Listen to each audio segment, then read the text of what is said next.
¿Qué tal? ¿Cómo están? Pues hay que reportar un escándalo en el Poder Judicial este miércoles, cuando la ministra del Pueblo, Lenia Batres, comunica en su red lo siguiente: me retiré de la sesión privada de la segunda sala de la Suprema Corte ante la intención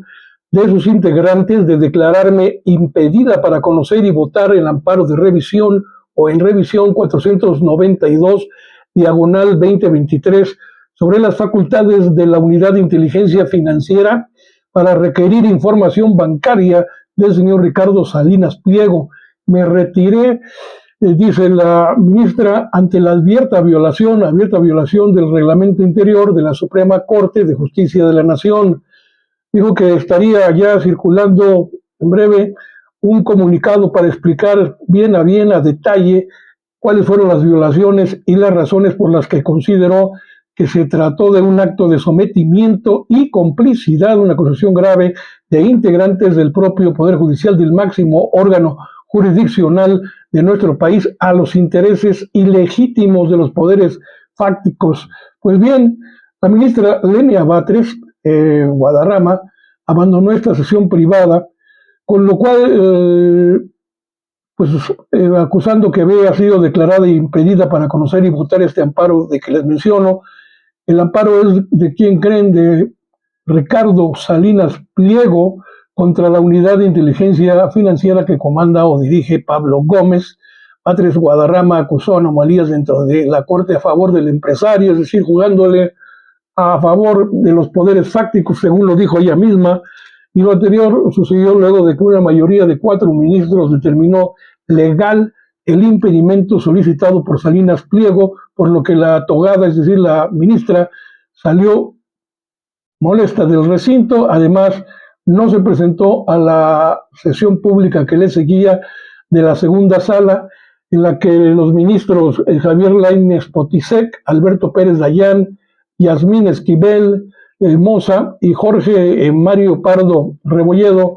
habían ratificado su voto a favor del impedimento, pero tras resolverse 2 asuntos, incluido precisamente este del impedimento, la segunda sala de la Corte suspendió la sesión pública. ¿Por qué? Pues en este caso ya no había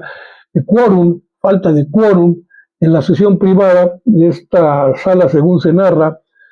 inició este 12 de marzo a las 11:42, aprobándose con la presencia de la propia ministra Batres en esa sesión, repito, privada, distintos puntos de acuerdo de la segunda sala. Sin embargo, fue aproximadamente como a las 12:25, la ministra Batres se retiró de la sesión, por lo que no existió o se provocó la inexistencia del quórum suficiente para llevar a cabo esta sesión pública, según señaló la secretaría de la segunda sala. Esto tiene encolerizado a Salinas Pliego, que le dijo de todo a Lenia Batres, pero bueno, el asunto va a seguir próximamente. Ya lo había mencionado la presidenta Sheinbaum, estaría Pablo Gómez en la mañanera. Vamos a esperar a que llegue ahí para que explique también toda la situación que se da en el caso de este evasor de impuestos, Ricardo Salinas Pliego, que debe miles de millones de pesos al fisco desde hace años, cuando menos desde la temporada cuando Fox era presidente, es decir, que no es de hoy el caso. Luego, otro asunto que tiene que ver con una investigación a Birmex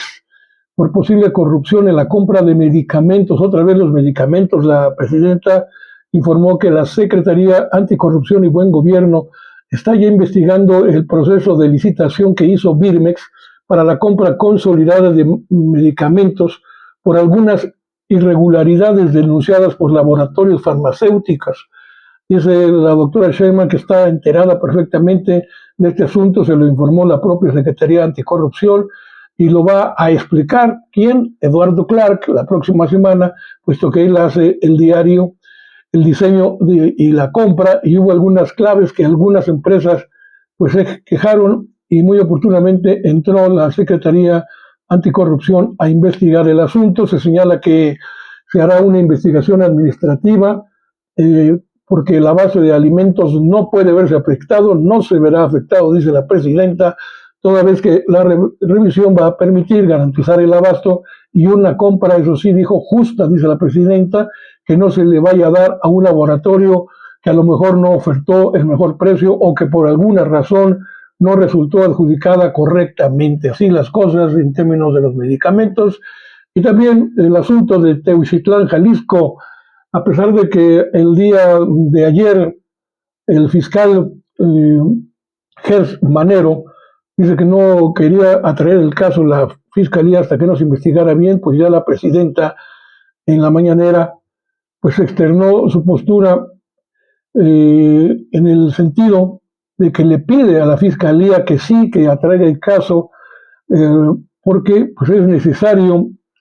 que se haga cargo de esta investigación, a pesar de que le da la razón a Gers Manero con lo que dijo en la propia mañanera de este martes, pero de que no quería traer la fiscalía al asunto, pero dijo la presidenta, primero tenemos que hacer, en ese caso, es investigar a fondo, hay que saber qué pasó ahí, que se deslinden responsabilidades y por eso la petición a la fiscalía a que sí, que asuma el caso, lo tenga en su poder. Luego, pues se negó a platicar en el asunto del gravamen al acero y aluminio que ya tiene planteado Donald Trump para iniciar esta medianoche del miércoles inicia, y bueno, pues la presidenta dijo, está bien, ellos tienen sus fechas, sus tiempos, pero nosotros nos vamos a ceñir a lo que había dicho Donald Trump,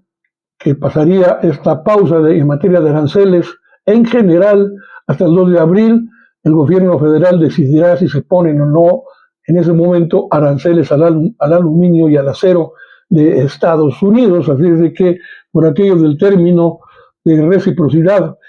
dice la presidenta, no sabemos cómo están las cosas ahorita, hay unos problemas como paréntesis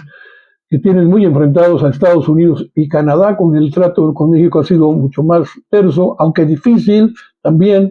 pero dice la presidenta que todo esto es parte del proceso de diálogo que se ha venido dando entre México y Estados Unidos en lo particular, y pues por eso dice, vamos a esperar nosotros, tenemos que tomar, sí, algunas acciones que sean en el mismo marco de reciprocidad, así es de que por lo pronto hasta ahí la dejamos, dice la presidenta, ya veremos qué ocurre, pero el hecho es de que aranceles, impuestos en materia de aluminio y acero a México, pues sí, ya amanecimos con este asunto en puerta. Luego viene el tema, pues los desafueros, se maneja el de Silvano Aureoles en este momento como pollito en fuga, y el de Cuauhtémoc Blanco, pues dice que en el caso del gobernador o exgobernador de Michoacán, Silvano Aureoles, este procedimiento de alerta migratoria, pues es una cosa rutinaria, es parte de lo que siempre pide la Fiscalía General de la República, la propia Fiscalía tiene la investigación y en el proceso, ya con la orden de aprehensión, pues ellos emiten las alertas que tienen que emitir y no sé, dice la presidenta, sí se notificó a migración, pero es un procedimiento rutinario. El caso de Cuauhtémoc Blanco también lo abordó la presidenta, dice sobre el inicio de este proceso de desafuero, pues tiene que, aparte de que es una decisión de los legisladores, tiene que sustentarse en si hay pruebas o no las hay, que no se torne como un asunto político, sino que sea realmente un asunto de revisión de si realmente considera la sección instructora de la Cámara de Diputados si hay suficientes pruebas para llevar a cabo el desafuero o no. Pero ya Ricardo Monreal dice, a pregunta también de reporteros en su momento, dice, no hay moneda de cambio en el término de si cambiamos un caso por el otro, Alito Moreno por Cuauhtémoc Blanco, y a la hora de la hora resulte que ni uno ni otro vayan al bote por un acuerdo ahí en lo oscurito en el Congreso, pues también se dan este tipo de situaciones. Si tiene que ir al bote Alito, pues que vaya. Y si tiene que ir al bote de Cuauhtémoc, pues también. Y si no, pues que no vaya al que no le corresponda ir tras las rejas. Y en el caso de Alito Moreno esto está más que claro, pero no conozco bien a fondo de qué tanto se le puede acusar a Cuauhtémoc Blanco cuando mucho de lo que se le estaba acusando sí hay detrás un asunto de carácter político, y se dirá lo mismo de Alito Moreno, pero bueno, pues así están las cosas entre políticos. Te veas, hay un proyecto, dice la presidenta, en la cuestión de narcocorridos y la apología de la violencia que se hace en la música mexicana de hoy. Anuncia que próximamente se dará a conocer un proyecto para promover, darle vuelta a la hoja y promover la música mexicana estilo corridos tumbados o en general de música regional, pero que no se haya o que no tenga contenidos de apología a la violencia, tal como los narcocorridos. Ya lo vamos a anunciar en breve, dice la presidenta. Dice que está muy bonito este proyecto, que van a cambiar completamente la narrativa de la música mexicana, y algunas de ellas, como ya dijimos, hacen apología de la violencia, de las drogas, de una visión de la mujer como objeto sexual. Esto lo tenemos que cambiar, y por eso dice que el proyecto consiste en una alianza, fíjese, con músicos productores mexicanos y estadounidenses para promover la música mexicana y que no hagan precisamente apología de la violencia. ¿Quiénes están tan ligados entre México y Estados Unidos? Pues nada más y nada menos que los propios grupos criminales. Allá se hacen de la vista gorda, pero es un hecho que entre los dos hay grandes nexos que hipócritamente quiere negar el gobierno de Donald Trump. Y por eso, ligado a esto, en Netflix,